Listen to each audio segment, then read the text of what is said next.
Up next, we have Ms.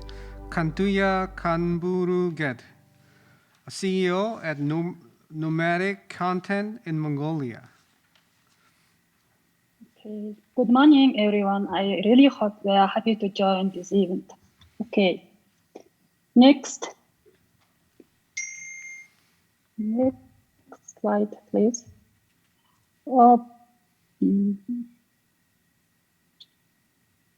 Okay, so as of the 13th of April, we have 60,000. Total case, that is 32.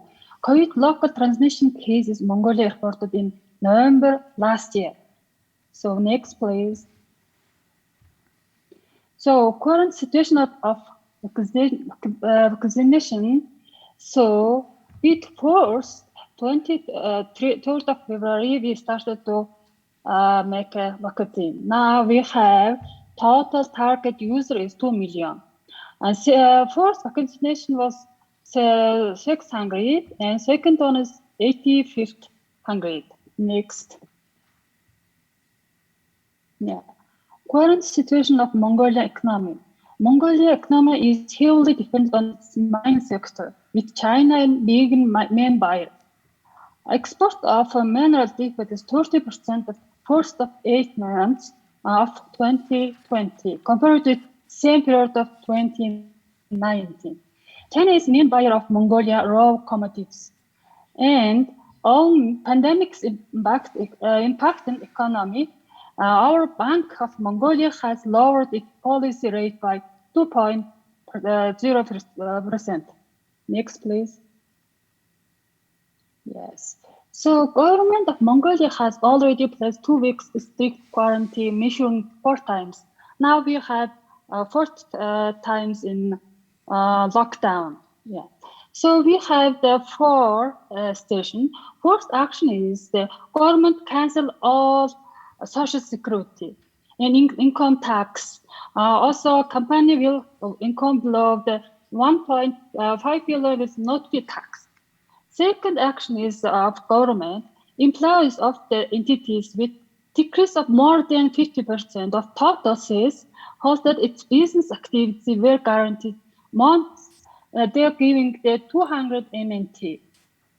Also, they're giving the monthly support of every child. They're giving 1,000 per child will continue until the end of this half year. Third action is government is paying for water and heating and electricity bills in business and individuals for first half of 2021. Now, fourth action, during the fourth quarantine, each citizen received 300,000 Mongolian tool from government. This is all for COVID-19. Next, please. Okay, so financial side, the present situation is financially challenging for many newsrooms, as you know. So most of media organization revenue is declining. Also, social platforms such as Facebook is the largest share of the digital advertising market. Also, journalists facing to physiological and professional pressure to adapt to working remotely. The challenges of working remotely, journalists range from the lack of the adequate equipment, of lack of the strong internet connection, work, big data and protection systems. Many of changes were assisted by technology. Newsroom with new outlines, keeping the touch by using video conference. And journalists are gathering the information in new ways of including remote interviews. Next, please. So, okay, So, freedom of the press and editorial independence. So, one example, due to guarantee restriction is getting harder and harder for journalists to access politicians directly, whether it's in press conferences, through interviews. Also, the government distributing COVID-related information through only the health ministry press briefing at 12 p.m. It's become very easy to seal off certain areas, whether they are hospital or certain region, and they say you are not permitted to go in the airport. This is a real issue of the press freedom. Thank you. You can see our case. Thank you very much. Up next, we have Mr. Kuber Chalis, editor at Karoba National Economic Daily in Nepal. Thank you. Namaste from Nepal, and good morning to all of the participants. As we are talking about the prospects of COVID, post-COVID era, and the role of journalism, I think it's irony that the COVID doesn't seem to go away. We're still fighting with it. And like our Bangladeshi friend said, there is a second wave of COVID in Bangladesh. Nepal is also facing the second wave. So before beginning this, I just want to give you this small background of what happened in last 1 year. Since last March 24th, we were in lockdown for almost 4 months.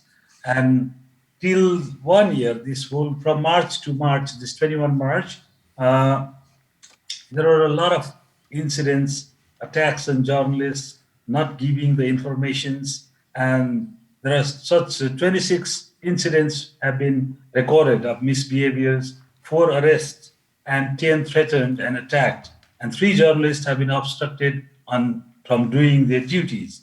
So it was the serious condition when it stopped for the first time. And this COVID-19 also caused psychological and financial crisis, as one of our friends very rightly said in his presentation. It was also because no one was prepared before. This was one of the largest thing that happened in last one century.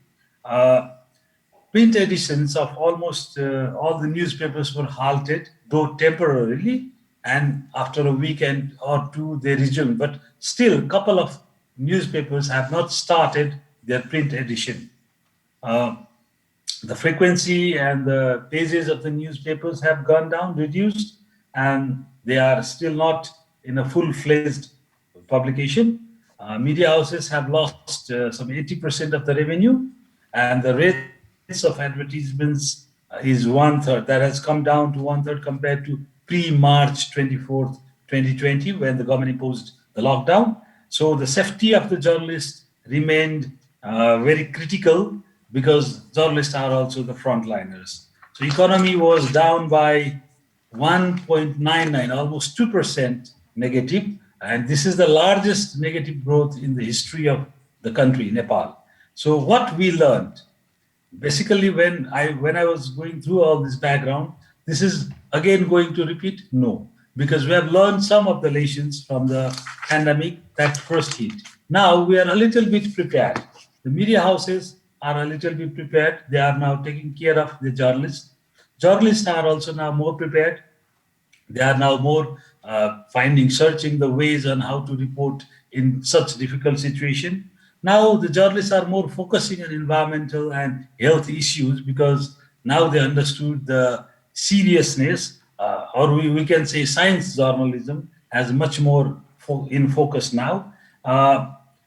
Since the businesses have caught and the newspapers are not been able to function properly, and now they have also learned to create alternative funds. Now the government has also devised some alternative funds, and in the budget also the government has devised something, so that I was just checking the data. Some 9 media houses have received the refinancing, some 870 million rupees, Nepali rupees. It's 115 around US dollar, to $1 to Nepali rupees 115. So some 870 million rupees have been disbursed to received by the media houses. And now all this have taught us to fight more with the fake news, like one of our friends earlier said. The responsibility of the journalists have increased, not only to fight the fake news, but also to be financially, mentally, physically healthy, and to keep oneself ready for the situation, so that he can or she can disseminate the information, as information is very much important in such times. because there are more fake news, like more people died, somebody will spread the rumor. So the journalists need to verify, and it's much more harder now, so that they cannot travel to the places due to due to obstruction in the movement. So they have other ways. They have devised other ways. They have developed networks, and the networks like this, the International Journalist Federation, World Journalist Conference, FNJ, these networks needs to be much more strengthened, and we need to go digital. Now, there is no other option than to go digital. Our publication has also been focusing more on digital media now. So thank you very much. Thank you, Mr. Chalice. Our next speaker is Mr. Abu Bakr Adam Ibrahim, features editor at the Daily Trust newspaper in Nigeria. Hello, good morning. Good afternoon if you're in the afternoon time zone. Yeah, so I noticed similarities between what is happening in Nigeria and what Norilla talked about in her own presentation. Since COVID-19 struck, the media, like the rest of the world, has been in a state of flux. Adjusting to the new reality occasioned by economic losses and movement restrictions have seen thousands of journalists losing their jobs across the world, and newsrooms trying to be innovative to cope with the sudden changes while desperately trying to stay ahead of stories.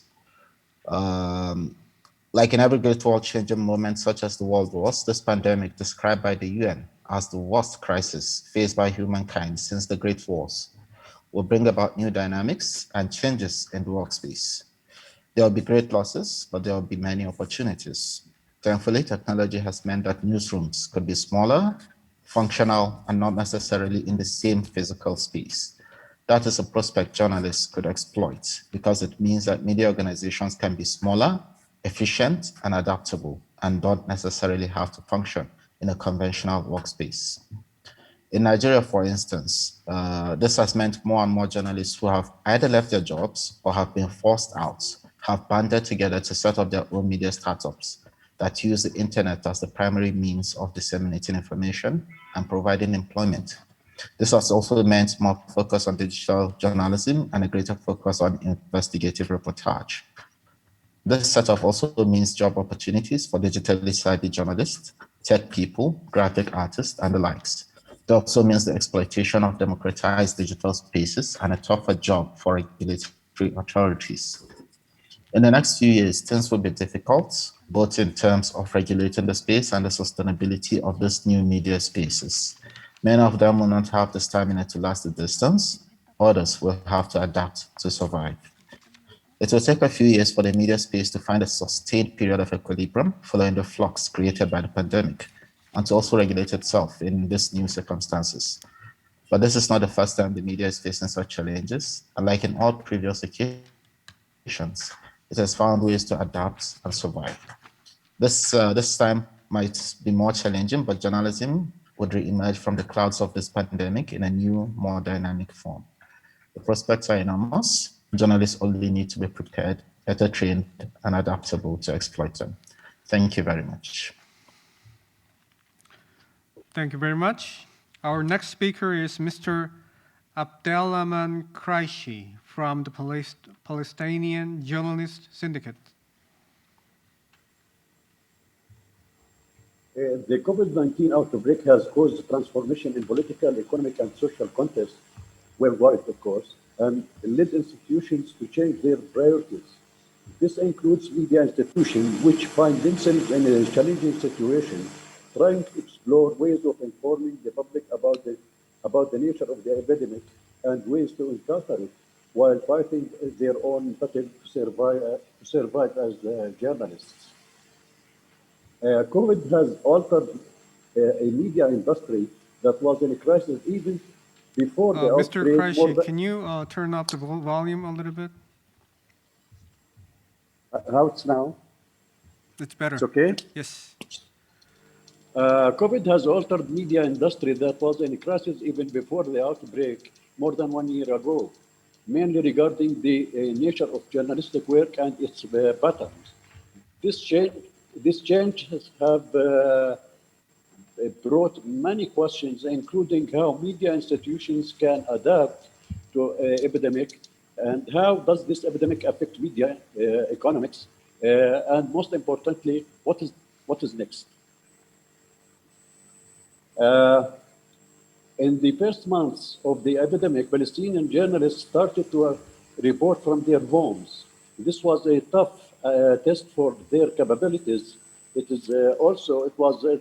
was difficult for the media institution to structure the perform necessary tasks, and of course via digital reporting to offer news and entertainment for the public who were spending most of their time.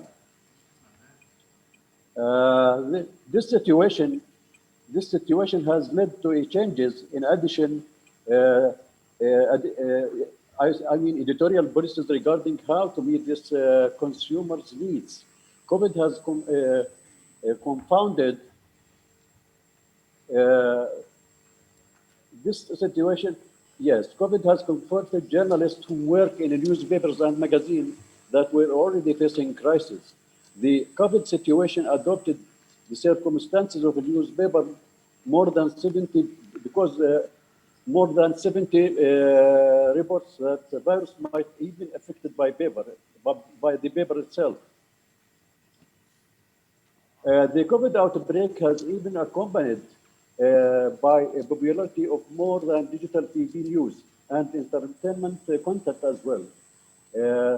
There has been an increase in medical reports and information on government procedures to deal with the epidemic. In the epidemic era, social networks have flourished. Young people aged 15 to 25 are interested mainly in entertainment rather than in news. In contrast with the old people who consume news on social platforms and YouTube. Chatting are taking place, but some content published in social networks lack credibility and should be classified as fake. The primary role of journalism is to educate and inform its readers so they can make positive and constructive decisions about their society and their lives. Journalists perform watchdog function, helping to assure the government to serve people well.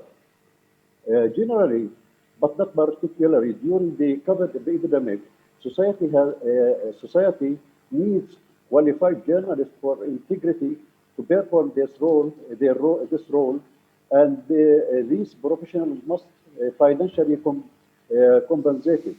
Even before the epidemic, due to the economic factors and the digitization of information, the pressure.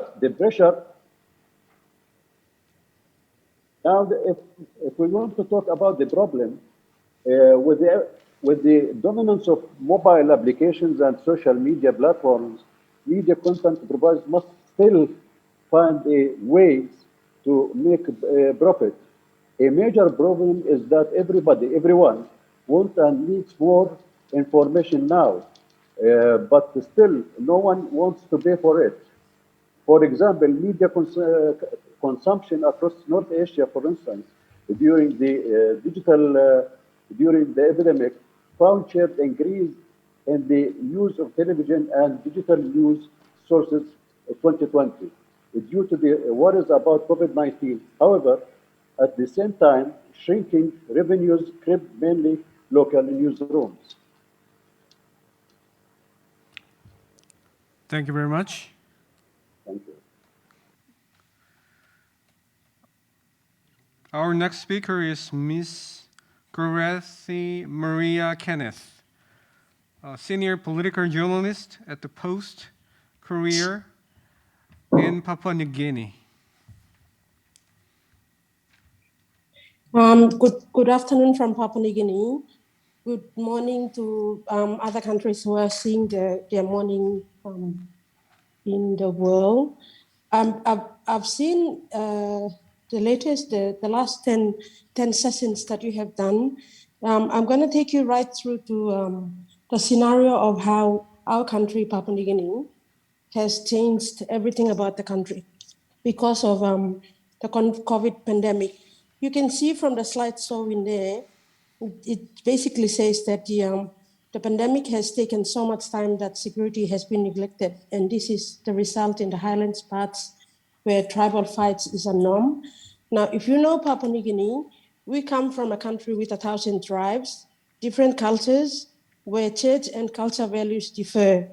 So you would think the post-COVID era and the role of journalism would not be that easy, even given the vaccines that are now coming in.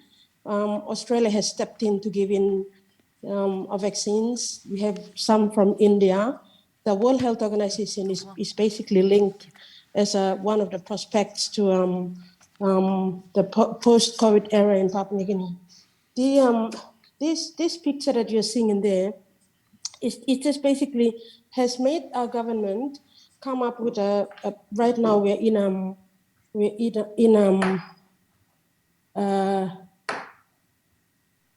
post-COVID, a state of emergency. We've done an isolation strategy, our government, and because the company that I work for is partly government and partly private, we've also done a recovery plan because of the fact that we have a lot of fake news and so much of, if you understand the prospect of how this country is made, journalists in the front line have actually, our company has taken a front line with media in Papua New Guinea to address this for Papua New Guinea. We go through a second slide. Now, because of COVID, it's 1 year now, we just had a 1 year anniversary last week. A lot of Papua New Guineans have lost jobs. Some journalists, a lot of our journalists have also lost their jobs as well too because of businesses shut down. At the same time, this pandemic has disrupted every industry in the country, including the media sector as well too. You can see in there, I've basically put a lot of endangered species, just one example of the gruesome example of how life is tough here in Papua New Guinea because of the COVID pandemic. And going forward from that, moving forward, we have come up with the government, together with the media industry, have come up with a recovery plan, how to help our country as well too. You will see the traditional way of living in Papua New Guinea. Like I said, we have 1,000 tribes, and the way of living is also very diverse. So it will also reflect how social and economic inequalities within community structures levels of vulnerability. You see that those living in high density informal settlements within the major towns and cities, they seem particularly vulnerable, like the one you see on the screen.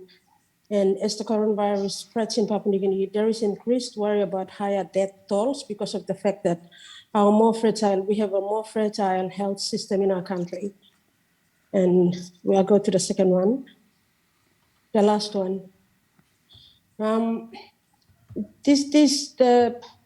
The pandemic, moving on, this is how the whole of Papua New Guinea will be. That's a picture of our Prime Minister. It's very unusual that he goes, we've got 20 provinces in the country, about 10 million people. And that's just going to be the norm for the next probably 5 years until the strategy, the COVID ends. And it's sad to say this, but our media in PNC have taken strict measures despite the fact that we have united to fight this. We have a lot of corruption issues here, fake news that we need to fight. But one good thing that has happened is that our media has remained united. We've taken strict measures amidst a vital role in disseminating of correct information to the public and the masses.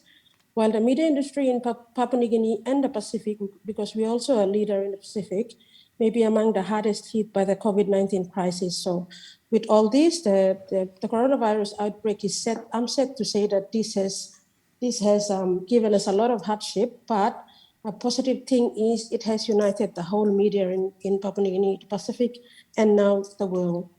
Thank you. Thank you, Ms. Kenneth. As a reminder, if you have any questions for any of the speakers today, please send us the question you have and to whom you want to ask that question. Our next speaker is Mr. Benjamin Fernandez Bogano, Director at Radio Libre in Paraguay. Good morning, everyone. This is a real great opportunity to be together virtually. I hope next time will be physically in Korea. Information is the first big thing in a war, and during the war against COVID-19, we realized how true became the expression. Fake news disseminated at the beginning. We tried to apply damage control without success, but put on people's minds many weird stories of conspiracy by states, corporations, and people were said. Journalism has the main duty to put things in the right position. This kind of story gave us a great opportunity to exercise the best part of our aim. This unusual situation demands us better cultural, economic, scientific, and political comprehension on elements playing in this pandemic. Also show how far many governments dominated by corruption were from the people and how weak the public health system was in order to sustain the problem. We reflect the bad, the ugly, and the worst, but at the same time we describe physicians, nurses, and people in general working on behalf of other people under difficult conditions. Solidarity emerged as a key factor that put society working together during pandemic time. We're still in the middle of the storm in Latin America, where if we include the United States, the amount of death is still rising. Vaccine is a huge demand, and public capacity to buy, distribute, and inoculate people is showing again how corruption and inequality not only are an economic problem, but also a political and health one. Journalism needs to point out how we face this war, telling the truth about the quality of democracy, and more than that, government's capacity to manage crises of this size. A deep state reform will be required, stressing health and poverty behind that as a key part in order to understand what is need to be done and how efficiently to overcome this kind of situation we can be. It will also key to stress on corruption and its costs on people. We were portraying this endemic problem in our regions as something related to economic and political aspect, but now it's seen as something related to people life. Corruption is a synonymous of death. If we reduce its size and amount throughout the deep judicial reform, it will be very easy for people in democracy to follow leaders' advice and not to refuse it. We need to recover trust as a key element to put people in democracy working on behalf of health and development. It will be very important to rebuild the bridge between people and governments. Many of our failures, including death, were the result of this mistrust among both of them. Civic society need to work together. We see too much egotism among nations. The vaccine war is a clear description how far we are from a global society working together. Rich countries bought a large amount of vaccine and put poor people well behind of accessing them. Among the most developed nations also we saw seeing how far is the scientific society working together in order to develop ideas and products to fight this kind of disease more quickest and effective. Laboratories need to interchange information and people if we really want to be successful in the future. Journalists need to reveal all these problems in order to understand size and magnitude of the problem. Put it in context will help a lot of explaining every aspect of this pandemic and also will help to cope the problem in coming future. It is not enough to tell what is going on. We need to explain why it happened and how we need to work together in order to be ready to face another similar pandemic in the coming future. We have a high responsibility as a social key element dealing with news. We should avoid to be part of lies, fake news, and alarmism. On the contrary, we should clarify what happened and what lessons need to be learned for this traumatic work experience. As a journalist, we need to be part of the social reconstruction of truth, which will be a key part of rebuilding our nation. Thank you very much. Thank you very much. Our next speaker is Ms. Kirtikoren Blow, Editor-in-Chief at Thai PBS World.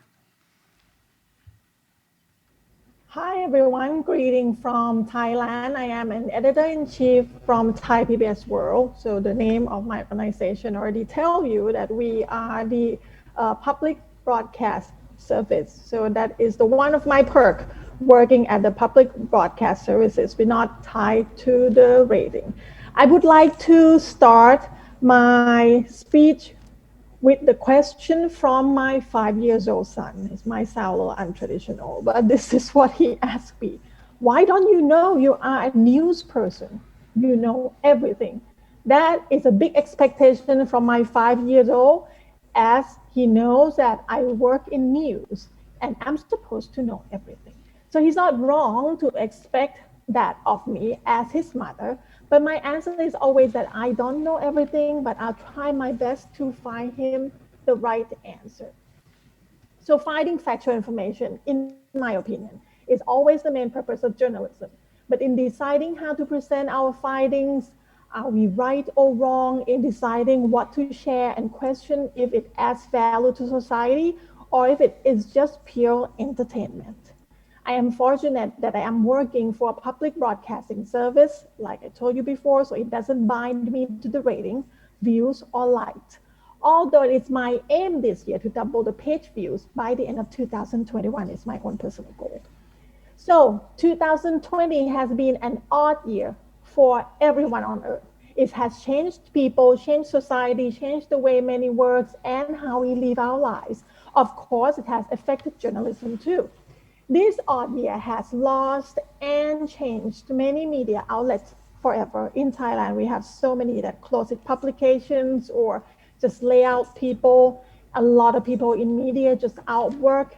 So the lockdowns made many anxious, hungry at first for oversupply information at every angle of the pandemic, until it simply got too much to bear.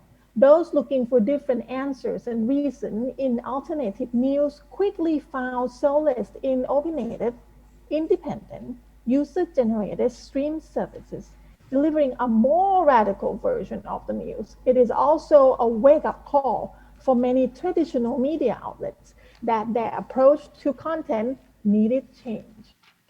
On the mass media, there were cosmetic changes, such as how the media interview the sources, package the final products, the published work. You see people wearing face shields, sitting in front of the TV camera, or wearing masks, interview other people, or use boom mic.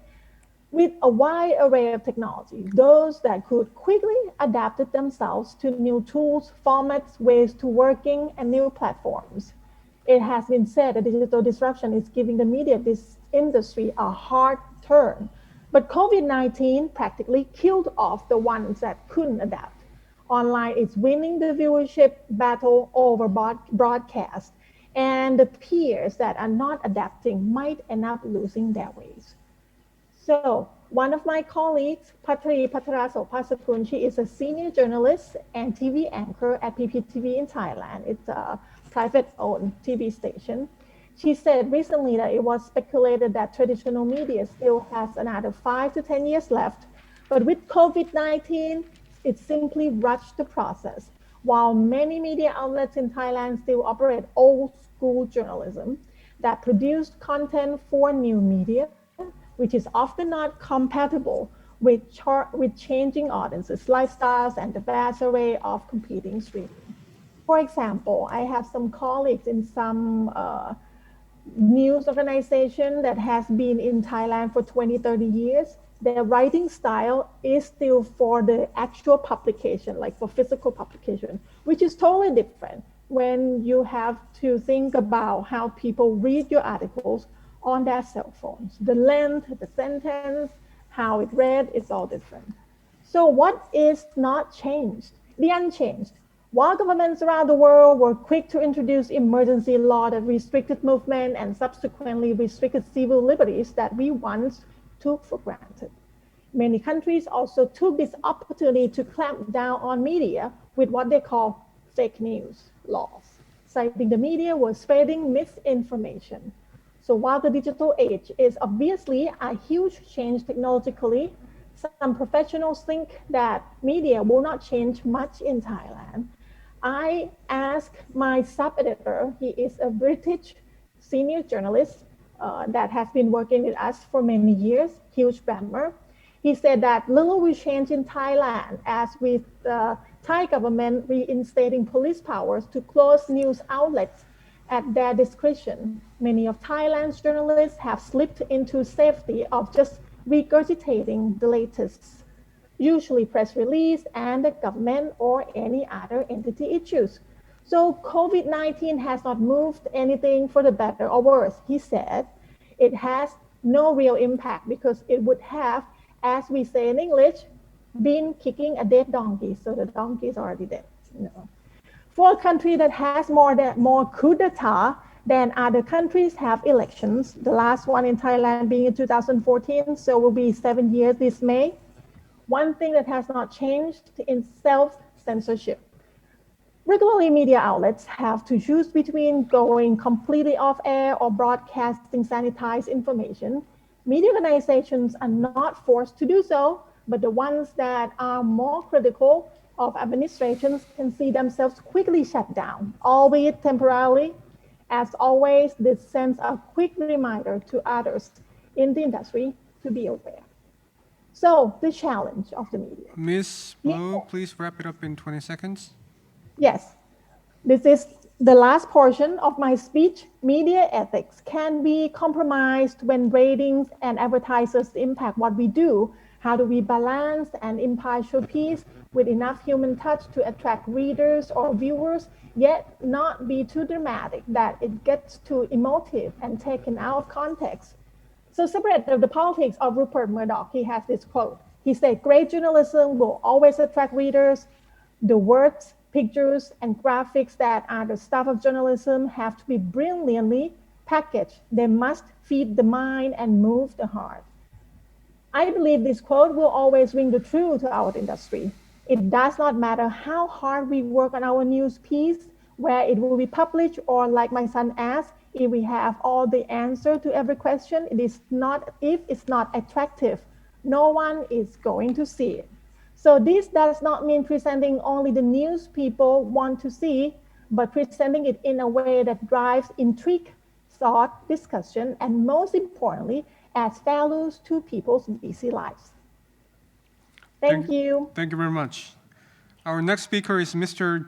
Jim Bamela from the UK. He was a former president of the International Federation of Journalists.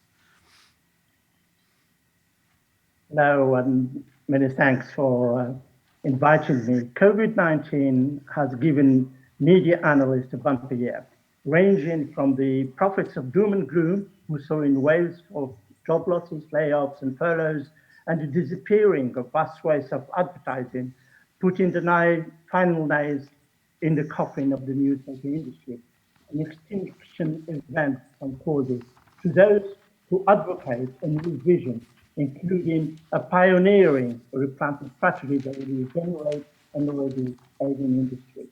Journalists, on the other hand, just kept plugging away, many from home. Everywhere, journalists had to work around the clock to boost the coverage of the coronavirus. And they would continue to do in the years to come, no matter how the political will be involved. From the onset of the pandemic, Tedros Adhanom, the World Health Organization Director General, gave a boost to the role of journalists by hammering repeatedly the vital importance of accurate, timely information in the fight against COVID-19. Governments globally needed journalists to make sense of it all. Combating a pandemic, it was said, is not just a matter of medical technology, but of informational hygiene. However, journalists had to navigate the daily internal news cycle of government information, at times having to deal with its mixed messages or unravel its muddied narrative, in particular when information is leaked to the selected few, most crucially when it is weaponized for political gain. And 1 year on, one can measure the massive multidimensional contribution of journalists to help their readers grasp the severity of this situation. They help the health professional fight life and death situations involving lack of equipment, procurement deficiency, and more recently, vaccine nationalism.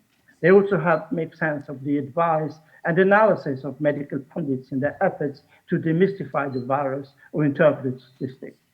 Journalists highlighted in depth the impact where the pandemic intersected with underlying crises in poverty, housing, and health. Even when reporting the closure and opening of schools, they laid bare complex issues such as the digital divide, which affected differently school children, all documented the impact of the pandemic on their mental health. Equally important has been the role of journalists in raising awareness of how the pandemic has affected differently various social groups, how lockdown has brought social isolation to many, particularly people living alone or those having been children, or how the resulting economic impact has hit people unequally, in particular those whose lives were upended when they lost their job or had to cope with the stress of having to meet basic needs for their families. When historians of the future set out to write the definitive story of 2020, they will find a treasure trove of hundreds of thousands of accounts of hard-hitting personal tragedies already documented by journalists. Many worked under intolerable conditions where media and unions have to fight bruising battles until authorities accept journalists as key workers. Trade unions have to negotiate the new working conditions for journalists, involving their physical well-being and safety, as well as their economic survival, including financial packages for freelance journalists. But it is when journalists set out to scrutinize political leaders and their policy that they found themselves inside the eye of the storm. This ranged from the fight back to circumvent censorship, to finding a way around the sweeping restriction on coverage imposed by some governments, which they justified by the need to combat misinformation. Some countries, such as South Africa and Hungary, among others, enacted special legislation which punished journalists deemed to have published false information about the pandemic.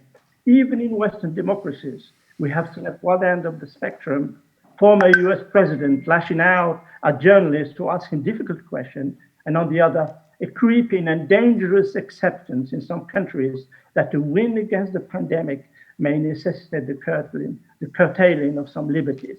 And as well as the rich debate among journalists on the coverage of the pandemic, the onset of COVID has also opened up a space to discuss plans for the post-pandemic era for the media industry. The crucial role played by quality journalism compelled some government to provide emergency funding to help media outlets and freelance journalists. This opened up the breach for media pundits and organizations representing journalists, such as their unions and their global body, the International Federation of Journalists, to argue and lobby for major plans to save journalism. Some of these proposals have been plans discussed since the outset of the economic crisis of media a decade ago, which have been polished and adapted to the current crisis. And during all these years, fixing a broken business model has been a major joint effort throughout the media industry, involving corporations as well as journalists and their organizations. This range from the use of philanthropic funds, whereby foundations were able to give seeds money to hyperlocal media startups and help hundreds of media outlets around the world to survive. And at the same time, the crisis has ushered in a stronger appetite for public policy solutions involving government support aimed at shoring up existing outlets, something that was unimaginable just a few years ago. This ranges from taxes to fund journalism to writing this financial support into wider post-COVID economic recovery legislation. However, the most exciting and innovative effort has been to try and make tech companies pay for quality journalism. And what has been until recently a shaky battle cry has now become ambitious and credible campaigns backed by draft legislation in some countries. Finally, journalists the world over have proved that today they are more relevant than ever. The COVID-19 pandemic has made people realize that correct, fact-checked information is the key to survival. This has put under the spotlight the need to rebuild our newsroom and the need to value journalists and protect their livelihood. And one of the main lessons learned from this pandemic has been that quality journalism must be properly resolve. Only then it can survive and it can thrive. Thank you. Thank you very much. Our next speaker is Mr. Tobias Kaiser from Germany. He is DE Wells EU correspondent. Good afternoon, good morning. Thank you very much. Thank you also for the great organization, and my apologies for not being available earlier. I will follow right to the preceding speaker, talking about the broken business model and the implications of the COVID pandemic on the future of journalism. There will be a time after COVID and a time when we will realize that the pandemic has only magnified the challenges that lie ahead for journalism. But there is good news. COVID has also helped us to better prepare for what lies ahead. The public certainly reappreciates quality journalism and has reappreciated it in the pandemic. Despite the surge of misinformation during the pandemic, audiences have turned to high quality information, reliable sources, and public broadcasters in greater number than ever. That gives quality media a more solid footing for the time post-COVID. The pandemic has also helped because it's helped us in our societies to become more digital and more tech savvy and more open to the opportunities technology holds. That is important because the future of journalism is digital, and COVID did only accelerate this development. The good news is that the change we're witnessing now is an opportunity to make journalism better. But for that to happen, we all have to learn. We have to learn from data and from our users. Because if we are honest, for a long time, we as journalists made up our own minds about what was relevant and worthy of a report and what wasn't. And yes, I also talk about those colleagues who wrote one article after another on a topic that they found incredibly important, but possibly no one else. Of course, there has always been relevant journalism. Journalism that has explained, that has uncovered and entertained. There were the scoops. But whether audiences found our stories interesting, relevant, or boring, and whether they were as excited about the scoops as the editorial team, it did not matter, as long as the money from subscriptions and ads came in. Those days are over. I think it's a good thing. The crisis of our business model is brutal, but it also focuses our minds. Today, we can not only track in real time which content our readers are interested in and how they came to us, but also which content they're willing to pay money for. Through the data we can collect online, our users tell us what kind of coverage they expect from us, what they consider relevant, what narrative perspective they prefer, and all of this is definitely making journalistic content better. Which doesn't mean we should, in the future, not listen to our senses to what is relevant, but we have to combine both sources of inspiration. We also have to learn from the really digital players, and I mean the really large ones like Amazon or Facebook. Let me give you an example from my country, Germany. Germans are stingy. Only 8% of adults are willing to pay for digital content. Winning digital subscribers in such an environment is not easy, but it is still a lot easier than maintaining that long-term relationship with subscribers in the digital world. That is hard work. For every digital business that relies on subscriptions, it boils down to one single question. How do we reduce the churn rate? And the next one, how can we ensure that our subscribers stay hooked to our news? There's not one answer. Many roads lead to the hearts and to the minds of our users. And the answer will be different for every country and every media outlet. Just one example from my company, we recently walled off the comment sections underneath our articles. Ever since, only subscribers can comment. The effects were encouraging. Many users subscribed to be able to comment on our content, and the quality of the discussions increased. The number of trolls was drastically reduced. The challenges I have outlined have made our jobs more exciting.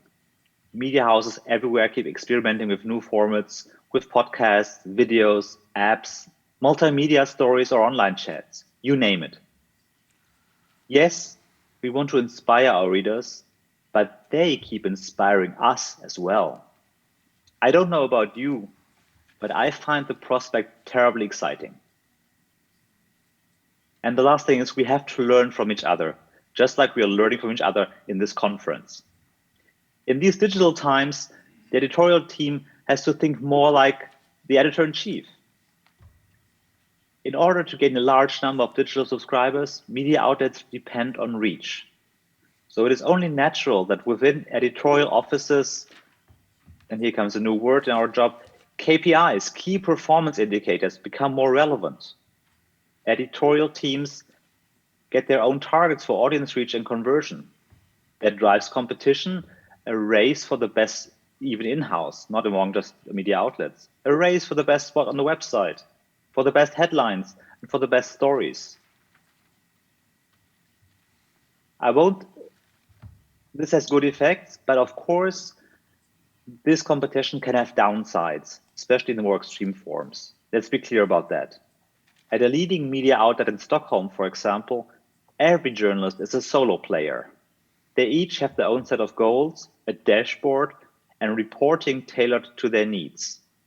Every single story he or she publishes is measured and rated. And in some media outlets, even the salary depends on how well the rating is. We do not have to go that far, and we probably shouldn't go that far. But learning from each other is a trait that helped us get through the COVID crisis, and it will also help us to weather the challenges facing our profession. Thank you very much. Thank you, Mr. Kaiser. Our next speaker is Mr. Luis Beiro, editor at Listín Diario newspaper in Dominican Republic. His presentation is in Spanish, and which will be interpreted into English simultaneously. Hello, my name is Luis Beiro, and I'm a journalist based on the Dominican Republic. I'll be speaking about memories of a pandemic, and Indira Suero will help me with the English translation. COVID-19 and its known variants have not only left hundreds of disposable masks in the Dominican Republic on beaches, rivers, and public spaces thrown by evil hands. It has also shaped the social psychology of a country and a region that, with time, has grown tired of curfews, restrictions, telework, unemployment, and STEAM transformations that have contributed to the isolation of human beings. In the Dominican Republic, the curfew has just been adjusted to the early morning hours. The popular neighborhoods are no longer harassed by the custodians of order who force the confinement. Teleworking is limited only to those over 70 years of age, and the work centers resume their regular hours. However, the pandemic's time has helped the Dominican learn to use the mask in a mandatory way, keep due distance, and prioritize the constant hygiene of his hands and the use of sanitizing help. For these achievements, not only has the Sinovac vaccine been applied in a massive way to a broad sector of the population that includes doctors, educational professionals, adults, the military, and the police. What is unforgettable about this process is having spent a year with an alarming economic decline rates that include some 900 unemployed, people dead, and infected people. It was necessary to build mobile hospitals because the beds available in public and private hospitals to care for patients in the intensive care area could not accommodate the immense number of infected. The percentage of deaths and infected by age and sex has not been determined with certainty. Recent studies by the Ministry of Public Health and Social Assistance indicate that most of the deceased are men over 60 years of age with respiratory conditions, overweight, and sedentary lives. But there are still no exact figures that could illustrate the national reality. What is real is the uncontrolled cost of food prices in the family basket due to the international decreases in oil prices and public transport. A country that produces and exports rice, beans, bananas, chickens, and vegetables has seen the sale of these products reach uncontrollable proportions, as in many parts of the world. We, Dominicans, do not know if new variants of the pandemic will invade the country, but at least these first stages have helped us to put our feet on the ground and stop dreaming of castles in the air. My colleague Rudy Gonzalez published in the newspaper a warning from the director of the Pan American Health Office, Carissa Etienne. The softness or the elimination of restriction measures can accelerate the spread of the virus and open the door to a dramatic resurgence and the spread to other adjacent areas. And she states that each nation will have to decide on its measures based on a balance between economic recovery and the number of deaths and it's willing to assume. In this regard, the Dominican government has expressed that it will not fully sponsor the opening of commercial, industrial, educational, and institutional activities until it has control of the coronavirus pandemic. But businesses, organizations, merchants, and those that small group companies and individual workers, political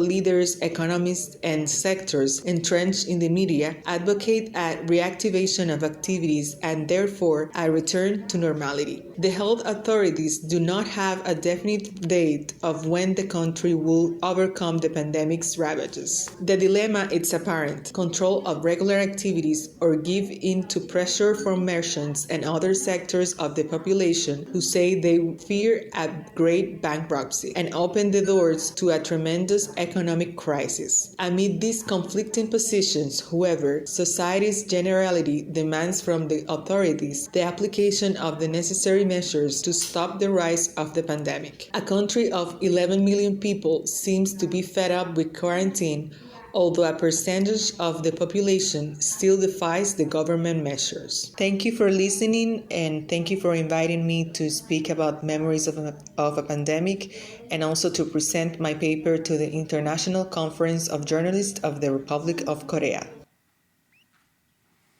Thank you. Our next speaker is Mr. Rahul Azmi, journalist and filmmaker based in Pakistan. Hi everyone, I am Rahul Azmi and I'm a writer, filmmaker and journalist based in Pakistan. First of all, thank you for inviting me to World Journalists Conference 2021. Today I would like to speak about the prospect of post-COVID era and the role of journalism in it. So I made the mistake of watching Scottish filmmaker David Mackenzie's Perfect Sense earlier this year. Or was it last year? The dates have been a bit fuzzy since the pandemic began. But the film showed a succession of pandemics after intermittent periods, with each one causing a loss of sense from smell to taste to sight and so on. At the height of the pandemic, it was starting to feel the world as we knew it was no more, and this would be permanent, just like the characters in the said film. Now, with the access to vaccine, I can definitely see the world coming back to normal. Maybe not so fast, but in a year or 2 or 3, no one can say for sure. American filmmaker David Lynch last year said he saw the future of the world as bright and that we would come out of this as better, kinder human beings. Well, the pessimist in me doesn't think so, and the idealist in me can only hope. The rise we've seen in misinformation, hate crimes, shootings, inequality in pay, disregard of human lives, and a million other self-inflicted problems and self-caused destruction won't end all of a sudden just because of a pandemic. We have seen, and the world has seen pandemics before, and nothing has changed so far. In fact, it's only gotten worse. So if we are to come out of this as better, kinder human beings, that change must begin within ourselves. At the risk of sounding like a fraud motivational speaker, I insist that is the only way we can go through this and into a brighter future. Now, how do we achieve this? This is where the role of journalism actually becomes more important than it has been in a long, long while. There are 2 aspects to this. How do journalists adapt to a post-COVID world? And how do journalists aid the world to return to normal? The answer to both of these questions lies in journalists embracing new technology and new ways to not only be better, more efficient journalists, but also using the said methods to reach a wider audience. Charlie Beckett, a professor at London School of Economics and Political Science, in his blog The Future of Journalism Post-COVID-19, Technology, Diversity and Collaboration, suggests that we lean towards AI and machine learning for this, especially when it comes to data journalism. He also gives an example of the BBC faith correspondent Sophia Smith-Gaylor, who uses TikTok as a creative way to provide news. I believe that the biggest challenge for journalists right now is to get the anti-vaxxers out of the conspiracy theories. It's necessary because we can't think of the post-COVID era unless everyone on the planet is at no risk of the virus. As journalists, all we can do is talk and write and spread the word and the facts and the cases. And as terrible as it is, this does become a case of who's shouting the loudest. And we don't just need to shout the loudest, we need to shout in every street and square. This is where adapting to newer technologies and utilizing every tool in the box becomes a necessity. Hopefully someday soon we can envision and almost see the finish line in the post-COVID era. Although I personally think one of the better things to come out of the pandemic is that most meetings have become emails and calls, so that should definitely stay. It's more likely that vaccinated or not, even in the post-COVID era, we will still experience the anxiety and hesitation when it comes to human contact for at least a few years to come. It also means that for the next few years, healthcare will sustain its place as a topic of discussion in the public sphere, whether or not states and governments can do or would like to do anything about it. The role of the journalist should then be to bring to light the cold, hard truths of the effects of the pandemic and not just report them, but force a change on an institutional level and the governmental policies to fix the system that failed millions around the world. In Pakistan, the post-COVID era is still a distant dream, sadly, although you won't feel like that if you see people out in the streets. There's still a long way to go before everyone can be vaccinated. And then most of the population is still unsure or even scared of the vaccine. Yet, by miracle or not, we have come this far.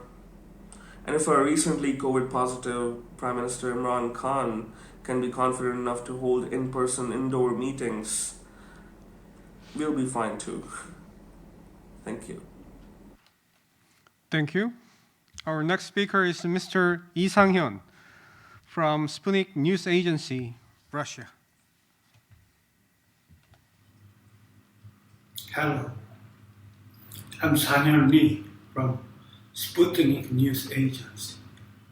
I should say I'm so sorry to all participants of this precious forum that I cannot join the session in real time because of my own private situation. Please understand me. Anyway, I will start my presentation. To make the United States feel nervous. Though the hegemony competition of currency, China and US got naturally involved into areas directly linked with the COVID-19, such as healthcare and medicine, as well as other science and technological field. But fierce competition is continuously happening also in diplomacy, military, and security, internal politics, etc. In a post-COVID era, journalists from all countries are facing a new challenge of being free from exclusive interest of each government that are based on geopolitics, geoeconomics, and techno-nationalism in order to keep reporting as much objective as possible.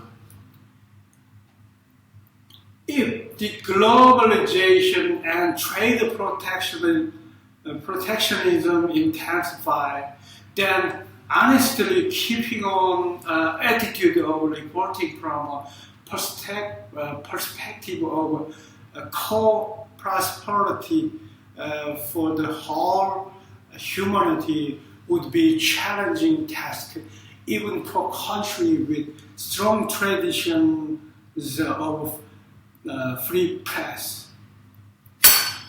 When Russian vaccine Sputnik V was first introduced at South Korea, broadcasting news, some anchors were lapping behind their hand, but even after news that the quality of Russian vaccine was verified through publication in an international academic journal, almost no South Korean journalist raised question of why don't we import Russian vaccine? Even though conspiracy theorists deny that the virus is a matter of natural science, but the way humanity is dealing with this natural phenomenon is not an inch free from geopolitics, geoeconomics, and techno-nationalism. And journalists are not an exception. We can, of course, console ourselves with the thought that it's because we are in a situation where no one can bet on scientific rationality in front of an unprecedented virus. But when journalists are looking at the completely new world order that was made by the virus, they have to be deeper. We need not to stick to current frame and not to bury ourselves only with exclusive interest of a certain state. But we need to deal with challenges and tasks that we common for the all humanity with an open mind. We have to overcome geopolitics and techno-nationalism and set topic and tone, listening more to geoeconomics as far as it presupposed peace, prosperity, and coexistence. We need to actively find good examples, share them, and write about them. Journalists should firmly reject frames that take into account only interests of their respective status, and as much as possible actively share and cite report about public interest overcoming state borders. Therefore, journalists should play an active role in helping different communities not to get overwhelmed by harmful effects of traditional state egoism. Thank you so much. Thank you very much. Last but not least, we have Mr. Jo Dong-chan, SBS medical correspondent. SBS is a major broadcaster in Korea. 안녕하십니까. 대한민국 SBS에서 의학 전문 기자 일하고 있는 조동찬입니다. 제가 신경외과 전문의 출신인데 10여 년 전 제가 병원에서 뇌수술을 할 때의 모습입니다. 그리고 이제 기자가 돼서 처음으로 기사를 쓸 때 리포팅 할 때의 모습이고요. 오른쪽 모습은 기자가 되고 나서 2010년도에 IT 대지진이 있었을 때 의료인으로 의료 봉사를 갔던 모습입니다. 이때 현장이 얼마나 기자에게 중요한가를 깨닫는 계기가 됐고 이게 지금까지 저를 기자로 만들어주는 모델인 것 같습니다. 먼저 포스트 코로나 시대에 대해서 먼저 생각해 보겠습니다. 과연 포스트 코로나 시대가 올 것인가? 2009년 신종플루가 세계를 덮쳤습니다. 팬데믹이었죠. 당시에도 세계보건기구는 이렇게 세계 지도에 빨간 표시를 하면서 일일 환자와 사망자 수를 카운팅했습니다. 그리고 곧 다행스럽게 타미플루라고 하는 5일만 먹으면 신종플루가 완치되는 약이 개발됐고 백신도 그해 해 곧 나왔습니다. 그러나 12년 후인 2021년도 신종플루는 우리와 함께하고 있습니다. 포스트 코로나 시대는 오지 않을 가능성이 높습니다. 코로나와 함께하는 위드 코로나 시대가 오겠죠. 다만 코로나 2020년과 2021년의 교훈을 우리가 제대로 파악한다면 이후 있을 위드 코로나 시대도 우리가 잘 헤쳐나갈 수 있을 것이고 거기에 언론은 중요한 역할을 할 것이라고 생각합니다. 네, 세 가지를 말씀드릴까 합니다. 우리 K-방역의 성과, 그 이면에 있는 개인 사생활 존중, 그리고 사회 악이라고 일컬어지는 페이크 뉴스와 제3자 효과에 대해서 얘기할 건데 3자 효과는 뭐냐면요. 나는 훌륭해. 나는 뉴스에 대해서 현혹되지 않아. 하지만 다른 사람들은 현혹될 거야. 그러니 그런 거 보도하지 마. 이게 이제 바로 3자 효과인데 이 부분이 갖는 위험한 점을 살펴보겠고요. 앞에 여러분들이 말씀해 주셨지만 코비드 백신 모노폴리에 대해서는 간단히 언급하겠습니다. 네, K-방역의 성과, 우리 3T라고 하는데 테스트 검사 잘했고요. 트레이스 추적 잘했습니다. 그리고 격리 아이솔레이션 했고 트리트먼트 잘했기 때문에 지금 현재 K-방역 전 세계가 칭송하고 있습니다.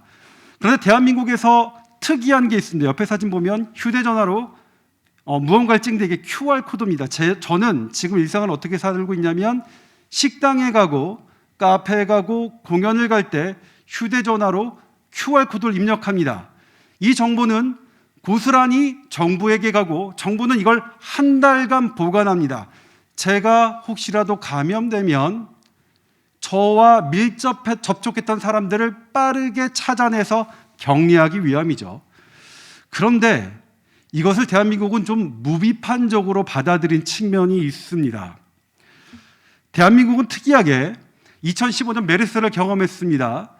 그때 개인의 동선을 빨리 파악해서 격리하고 치료하는 게 대단히 방역 성과에 중요하다는 것을 깨달아서 감염병 특별법을 만들었습니다. 자, 내가 감염됐거나 혹은 감염 위험이 높으면 나의 정보를 정부가 갖고 정부가 이걸 공표할 수 있도록 한 거죠. 그런데 개인의 사생활은 너무나 중요한 거기 때문에 법으로 만들어야 했고 그 법에서 엄격하게 제한했습니다. 감염자 혹은 감염자와 직접 접촉해서 감염 확률이 높은 밀접 접촉자만 이러기로 했습니다. 그런데 QR코드는 모든 국민을 대상으로 합니다. 감염병 특별법에 명시되지 않았습니다. 그 어떤 법도 QR코드, 정부가 모든 국민의 한 달간 개인정보를 갖고 있을 그 어떤 법률도 우리 이것을 지지하지 않고 있습니다. 엄밀히 말하면 일리갈이라고 할 수 있겠죠. 물론 논란이 있습니다만 대부분의 법률가들은 이렇게 말씀하십니다. 저는 고백하건대 QR코드의 이런 법률 타당성 이런 것들 고민하지 않고 그냥 이렇게 하는 거다라고 보도해 왔습니다. 그런데 우리나라에서 말입니다. 나온 논문입니다. 우리나라 되게 좋긴 좋은데 개인정보 노출 위험이 너무 크다는 겁니다. 대한민국에서 실제로 코로나19에 감염되는 것보다 더 무서운 게 내 개인정보가 노출된 것이라는 말이 일상어가 됐습니다. 정답은요, 이 논문의 저자가 제시한 겁니다. 너무 적은 정보를 가지고 해도 안 되겠지만 지나치게 많은 정보, not too much 하도록 노력해야 된다. 우리가 앞으로 코로나19와 함께 살아가는 사회에서는 단체를 위한, 국가를 위한 방역 지침과 함께 개인 사생활의 보호를 위한 그 어떤 접점성을 찾아가는 게 상당히 주요한 이슈가 될 것으로 보입니다. 자, 가짜 뉴스가 나쁘다는 건 정말 많이 알려졌는데요. 가짜 뉴스만큼 더 위험한 게 3자 효과인데요. 그게 포스트 백시네이션 데스에 대해서 아주 우리나라에서는 민감하게 작용하고 있습니다. 대한민국에서는요. 이 보이는 사진 왼쪽의 사진은 미국의 의사죠. 파이저 백신을 맞고 사망한 미국 의사인데 이런 일들은 유럽, 미국 그리고 대한민국에서도 발생했습니다. 예, 이게 한글로 나와서 죄송한데요. 제가 보도한 겁니다. 저는 포스트 백시네이션 데스를 보도하는 것이 백신의 접종률을 떨어뜨릴까 우려해서 정부의 발표를 충실하게 전달했습니다. 백신 인과관계 아무 관련이 없다라고 보도했고요. 최근에 불거진 혈전 관련 위험성도 백신과 아무 상관없이 없다고 보도했습니다. 그런데 오른쪽에 한글로 쓰여서 죄송합니다만 제가 설명해 드리겠습니다. 저에게 가장 많이 달린 댓글은 이겁니다. 또 기저질환 탓이니 기저질환 때문에 백신 맞고 사망했다고 하는 거지 앞으로도 계속 그럴 거야. 그런데 말이야, 정부가 조사하고 있다는데 아직 결론이 안 나왔는데 어떻게 기저질환 탓이라고 그렇게 성급하게 얘기할 수 있니? 제게 온 메시지입니다. 저희 보도국은 뭐가 잘못됐나 곰곰이 생각했습니다. 거기에 3자 효과가 있구나. 이 3자 효과가 두 가지 측면에서 생각해 볼 수 있는데요. 뉴스 소비자 측면에서 생각할 수 있는 게 이거 미국에서 연구한 겁니다. 84%의 사람들이 자기는 가짜 뉴스에 흔들리지 않겠다고 생각을 합니다. 그러면서도 64%는 가짜 뉴스를 그대로 믿고 있고요. 또 어떻게 생각하면 나는 안 속아. 하지만 다른 사람들은 가짜 뉴스에 속는다고 생각하고 있습니다. 그러니까 우리 언론이 이건 가짜 뉴스야, 가짜 뉴스야, 가짜 뉴스야라고 지적하는 것을 뛰어넘어야 하는 그 무엇이 숙제가 생긴 거고요.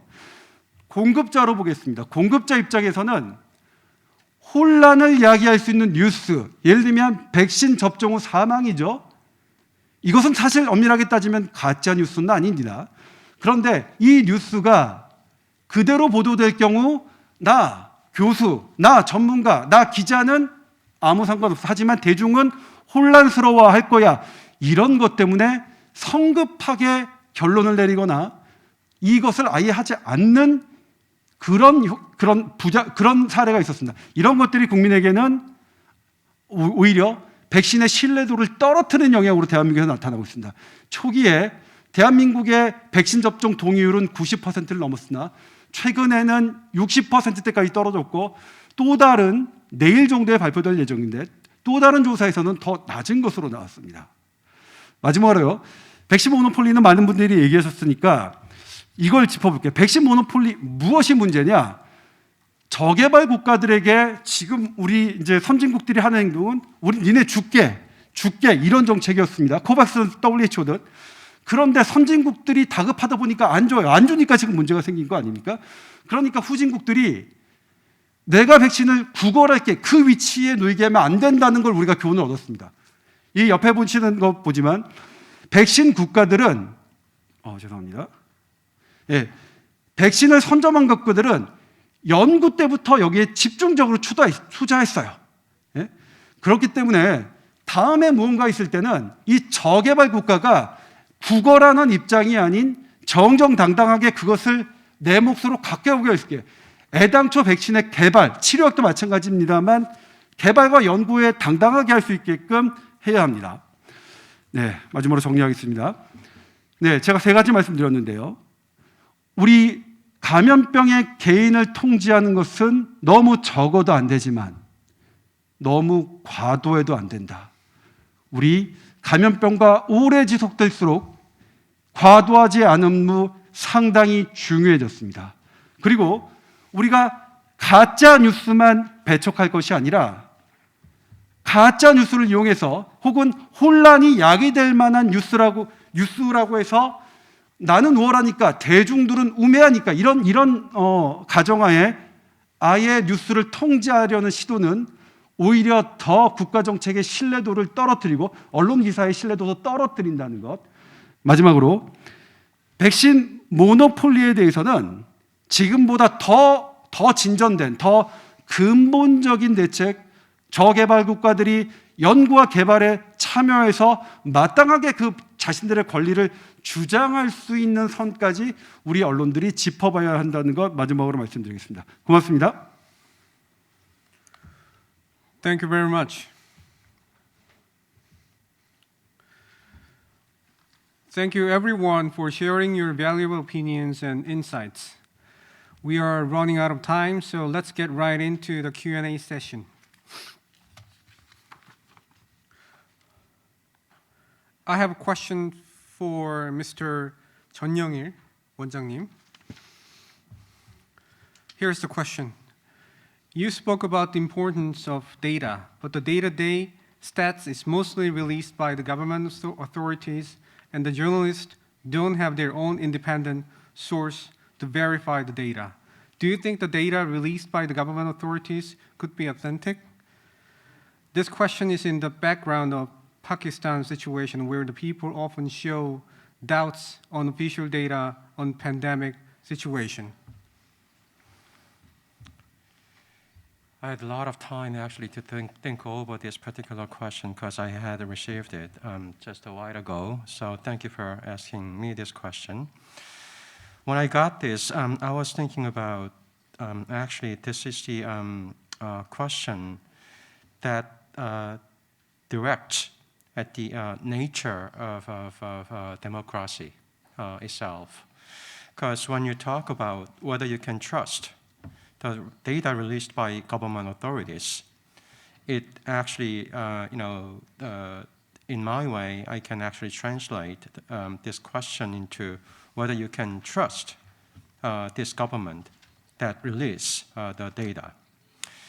When I was actually thinking about how to respond to this question, I was reminded of this, I think the incidents way back when WHO was actually thinking over whether this COVID-19 is pandemic or not.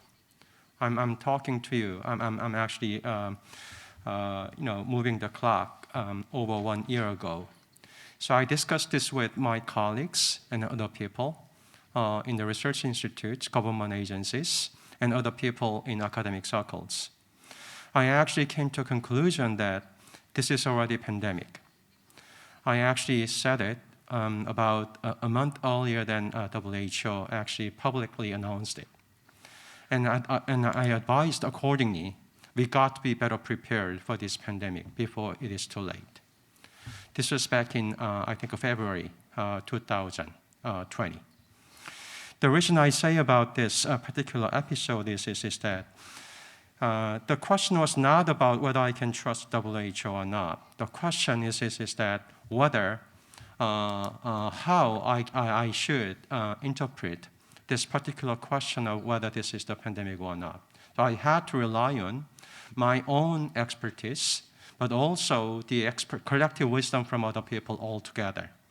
That's how I handled it. When I had a question about the authenticity of particular statement, particular data, or in this case, whether this is the pandemic or not. So in response to your question, I would say, this is not an easy question to answer, but what if we cannot trust it? What would you do? That's how I handle this question. Perhaps there are three different ways to handle it. First, as I said briefly, perhaps it is very important to speak with people and then other, I think, the colleagues in your network, globally and locally, or I would say locally.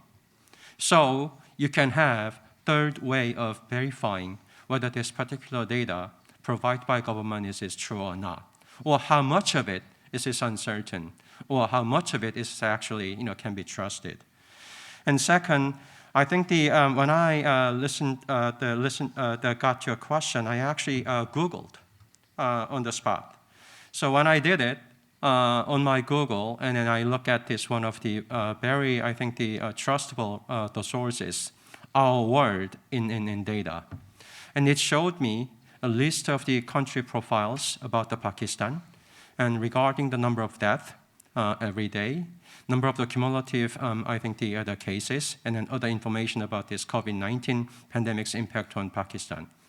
So this is actually a very good way how you can get connected to this broad, I think, international community using this online data. Again, you can raise a question whether you can trust this data you see in this particular website?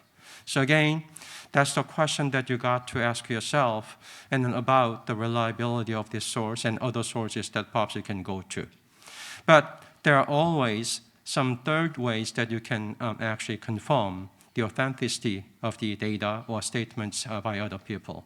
And this is what I call evidence-based decision-making process.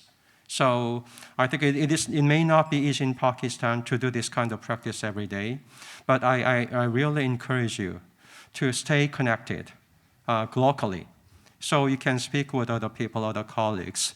So even when you have this kind of question again, there are other people and other NGOs and then other, I think, the journalists across the the continent or across the ocean you can speak with.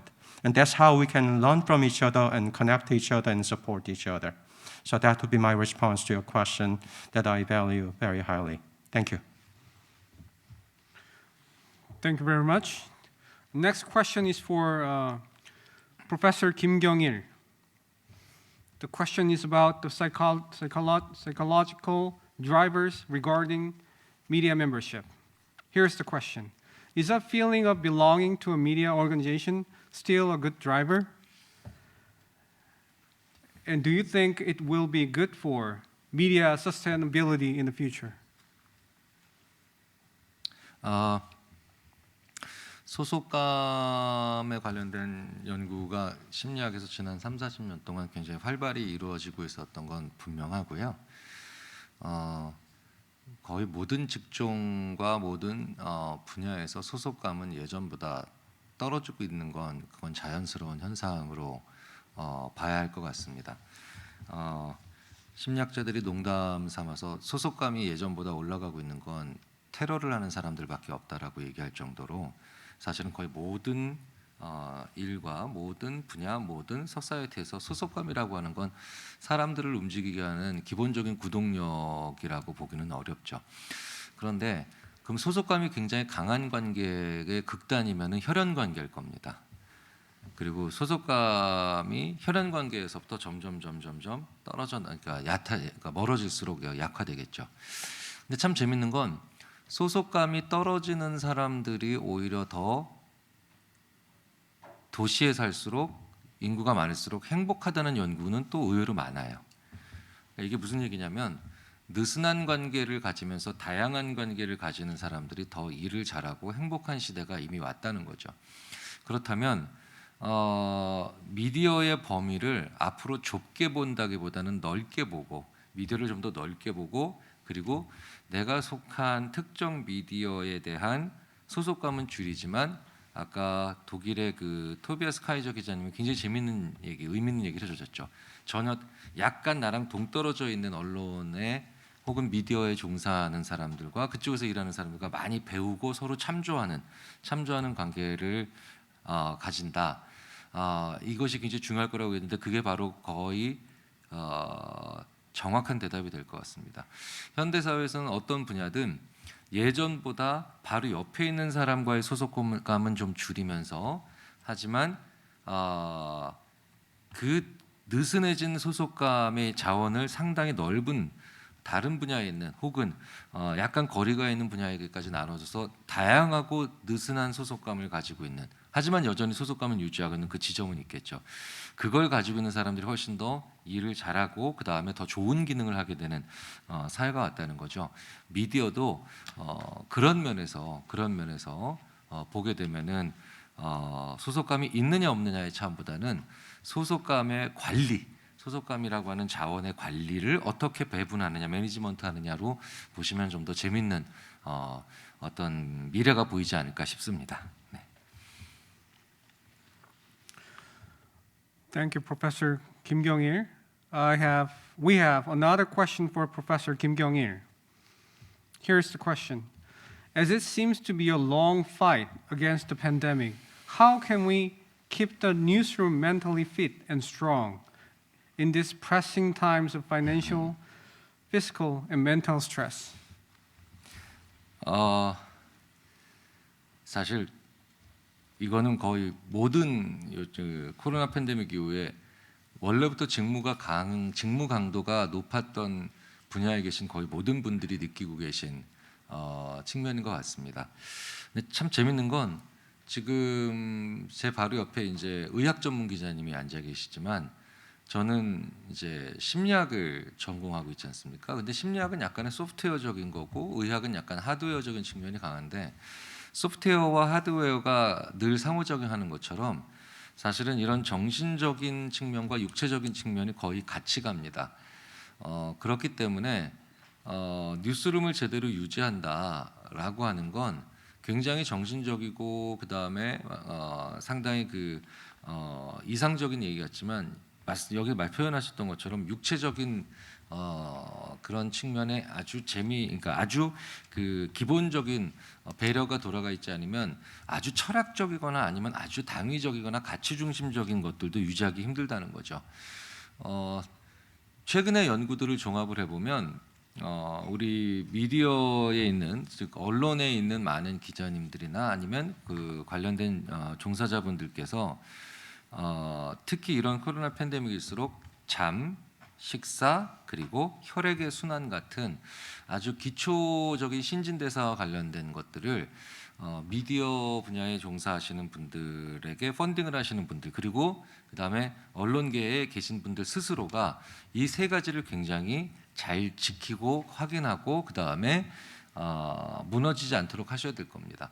더 고결한 가치나 더 좋은 방법을 말씀드리고 싶지만 사실 저희 지난 심리학자들이 지난 20년 동안 아무리 연구를 해봐도 잠을 자지 않은 잠이 많이 부족한 기자분 예를 들어서 그 다음에 식사를 제때 하지 않고 바쁘다고 놓친 기자님들 그리고 그 외에 다양한 혈액순환과 관련된 여러 가지 신체적 배려를 자기에게 하지 않은 그리고 자기의 구성원들에게 하지 않은 그런 언론사들에서 정신적으로 결국은 이런 육체적인 삼박자가 무너졌을 때 정신적으로 무너지는 경우들을 거의 연쇄적으로 살펴보게 됩니다. 그래서 너무나도 당연한 답이지만 이 세 가지부터 먼저 돌려보시는 게 어떨까 의외의 실마리를 찾으실 수 있지 않을까 생각을 합니다. 네. Thank you, Professor Kim. We have more questions, but the questions the remaining questions will be addressed in the next session.